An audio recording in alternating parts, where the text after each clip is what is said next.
Hello. So two terms, credit notes and debit notes. We've been hearing these two terms all along our academic career. But then to date, very few of us can be absolutely sure about what credit note is, what debit note is, when is it issued, why is it issued, and from whom to whom. So today I want to make sure that credit notes and debit notes are registered in your brain till eternity. So I just want to make sure that these two words are registered without any confusion whatsoever. Professor Lijo, my animation expert, has done a lot of work to make sure that an animation slide will permanently entrench the two terms in your minds. Okay, so I don't want to give you a big definition of credit note and debit note that you find in your accounting text. I just want to tell you what it means in plain English. Credit note simply means I owe you. I owe you.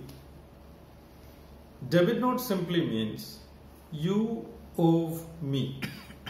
I repeat, credit note simply means I owe you. Debit note simply means you owe me. Okay, we'll check out a slide which will make these two notes crystal clear for you. Lifelong memory and registration, I assure you. Let's check out the slide. Play the animation.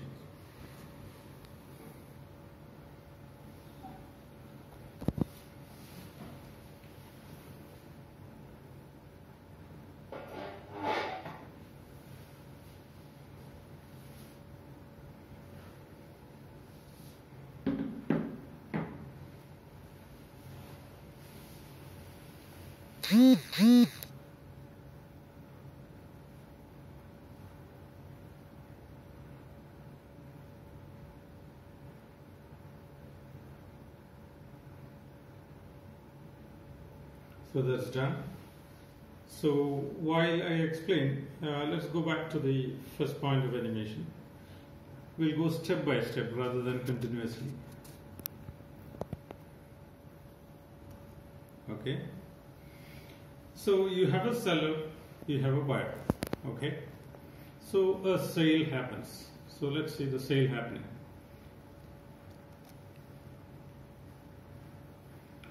Unfortunately, after some time, some of the products which were purchased by the buyer comes back, sales return. So please note, this is sales return for the seller and purchase return for the buyer.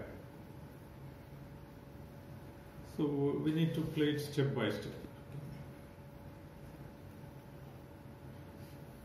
Okay, so let's take the first few steps. A sale happens. After some time, some of the products are returned because the buyer could not sell it. So this is sales return for the seller and purchase return for the buyer. Now, at the point of sale, the buyer pays the full amount to the seller. So when a return comes back, now the seller has to pay back some money to the buyer to the extent of the product's return. Now, here it's very clear that the seller owes some money to the buyer. So he has to issue a note which is I owe you. So he issues a credit note to the buyer. Or, now the buyer has to get back some money from the seller. So he can issue a debit note, which means you owe me. You owe me. So when there is a sales return, it's very clear that the total sales of the seller comes down to that extent. When there is a sales return, the total sales comes down to that extent. Very clear, simple logic. So when sales comes down, what happens? The GST of the seller also goes down. Now let's look at it from the buyer's angle. For purchases you get ITC, input tax credit. So when you purchase something, you get some ITC, and when you return part of it, your ITC goes down to the extent of the return. I repeat once again. When sales comes down due to sales return, the GST of the seller goes down, obviously. When some of the products are returned, the total purchase quantity of the buyer comes down. So obviously his ITC also comes down. Okay. Now you look at this second part of the animation, underbilling. That is, for some reason, maybe a wrong tax slab or wrong computation, there is an underbilling.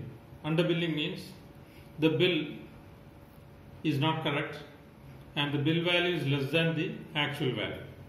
In this case, the buyer has to pay the balance amount because the bill is underbilled. The value in the bill is not exactly the value of goods. The value in the bill is less. So the rest of the amount the buyer has to pay to the seller. Or in other words, buyer owes the seller. So you have to issue the note, I owe you. So buyer issues a credit note to the seller. Or, now the seller, what happens to the seller? Seller has to get the money to the extent of underbilling. Or in other words, the bill was low, the actual value of goods was higher. So the seller has to get the rest of the money. So the seller issues a debit note to the buyer, or you owe me. So now what happens, let's see. So when there is an underbilling, you issue a debit note, or in other words, your bill value is less than the actual value of goods transferred. So when you issue a debit note, the actual value of that sale goes up because you have underbilled first. So rest of the quantity you are giving a debit note to the buyer. So when the sales quantity goes up, seller's GST goes up. Now let's look at it from the buyer's angle. The buyer purchased something, but what is contained in the bill is less than the actual purchase. So when he issues a credit note to the seller, what happens? His purchase quantity goes up to that extent. So when the purchase quantity goes up to that extent, the ITC also goes up. So I hope it's crystal clear. I have seen students of commerce at graduate level, postgraduate level, teachers level, professors level, practitioners level. After years and years of practice, they still are confused about debit notes and credit notes. Today with this session, I want to make it crystal clear and remove all shadow of doubt from your mind. I go once again. There is a sale, there is some return. So when there is a sales return, the seller has to return some money to the buyer. So he issues a note, I owe you. In other words, credit note. The buyer can alternatively issue a note which states, you owe me, or the buyer issues a debit note. Case 2, underbilling. The actual value of goods transferred is more than the bill. Now what happens? Buyer has to pay some money to the seller. So he issues a note, credit note, I owe you. Or the seller issues a note which is debit note, you owe me. So when there is a sales return, sales goes down, purchase goes down. So GST goes down, ITC goes down. When there is an underbilling, the sales goes up, purchase goes up in the second phase. So the seller's GST goes up, buyer's ITC goes up. Well, that's it for today. I hope you are thorough with this. I hope you will never forget it. Thank you very much.